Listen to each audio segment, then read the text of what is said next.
اب نکاح کیوں کیا جاتا ہے؟ حدیث میں آتا ہے کہ 4 وجہ سے نکاح کیا جاتا ہے۔ لے مالہا، لے حسبہا، لے جمالہا، لے دینہا۔ کسی خاتون سے نکاح اس کے مال کی وجہ سے کیا جاتا ہے کہ وہ مالدار بہت ہے تو میرے ہاتھ بھی مال آ جائے گا، یا اس کے حسب و نسب کی وجہ سے کیا جاتا ہے کہ عالی مرتبت خاندان سے میرا رشتہ ازدواج کا قائم ہو جائے گا۔ ہمارے دیہاتوں میں کہتے ہیں کہ بازو بن جائیں گے۔ اور تیسری وجہ لجمالہا، عورت کے حسن و جمال کی وجہ سے قلب کا، دل کا میلان اور رجحان ہوتا ہے اور نکاح کیا جاتا ہے۔ اور چوتھی وجہ لدینہا، کسی کے دین کی وجہ سے نکاح کیا جاتا ہے، اور حضور نے فرمایا دین کی وجہ سے نکاح کرنے والا کامیاب ہے۔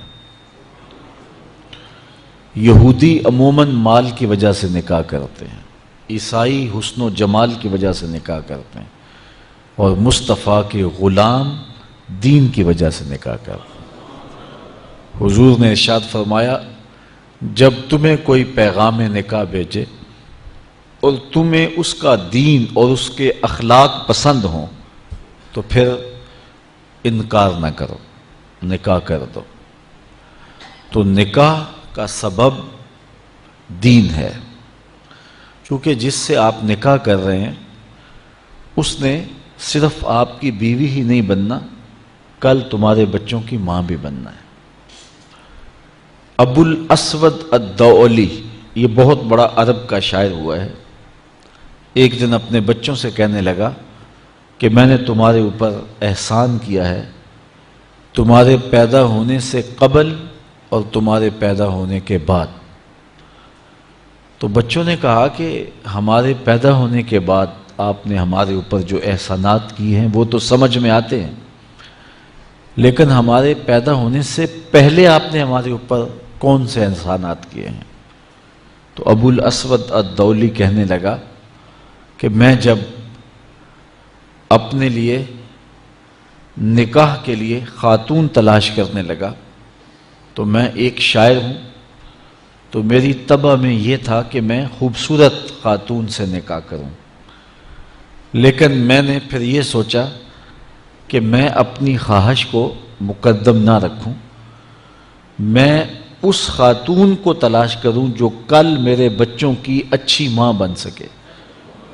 تو میں نے جب تلاش کی تو اچھی بیوی کے حوالے سے تلاش نہیں کی، تمہارے لیے اچھی ماں کی تلاش کی ہے، اور یہ میرا وہ احسان ہے جو تمہارے پیدا ہونے سے قبل میں نے تمہارے اوپر کیا ہے۔ حضور نبی رحمت صلی اللہ علیہ وآلہ وسلم نے ارشاد فرمایا 3 چیزیں انسان کی خوش بختی سے ہیں: اچھا گھر، اچھی بیوی اور اچھی سواری۔ اگر یہ 3 چیزیں کسی کو میسر آ جائیں تو وہ انسان کی خوش بختی ہے۔ یہ بھی ارشاد فرمایا دنیا متاع ہے اور دنیا کا بہترین متاع صالحہ عورت ہے، اور صالحہ عورت کی تعریف یہ کی گئی کہ مرد جب اس کو دیکھے تو خوش ہو جائے، اور جب وہ حکم دے تو وہ اطاعت کرے، اور جب وہ گھر سے چلا جائے تو اس کی عزت اور اس کے مال کی حفاظت کرے۔ تو جس میں یہ خوبیاں ہوں وہ صالح خاتون ہے، اچھی خاتون ہے اور اچھی بیوی ہے۔ حضور نبی رحمت صلی اللہ علیہ وآلہ وسلم نے اس ازدواجی زندگی کے حسن پر کتنی خوبصورت بات ارشاد فرمائی۔ فرمایا کہ عورت کے، بیوی کے مزاج سے آپ کو موافقت نہیں ہے، اس کی کچھ عادتیں تمہیں ناپسند ہیں، تو اس کی کچھ ایسی عادتیں بھی ہوں گی جو تمہیں پسند ہوں گی۔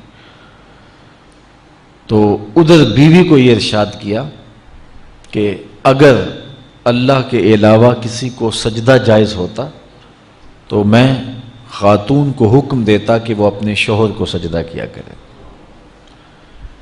اگر خاتون اس کو مد نظر رکھے تو شوہر کو شکایت پیدا نہیں ہو سکتی، اور اگر شوہر اس حدیث کو مد نظر رکھے کہ اس کی کچھ عادتیں مجھے ناپسند ہیں تو کچھ عادتیں ایسی بھی ہیں جو مجھے پسند ہیں، یہ ماں باپ کا گھر چھوڑ کے آئی ہے، میرے لیے وطن چھوڑا ہے، اپنا آبائی گھر چھوڑا ہے، بہن بھائیوں کو چھوڑ کے میرے لیے وقف ہو گئی ہے، تو یہ چیزیں یقیناً مرد کے لیے اس عورت کی محبت کو پیدا کرنے کے لیے کافی ہیں۔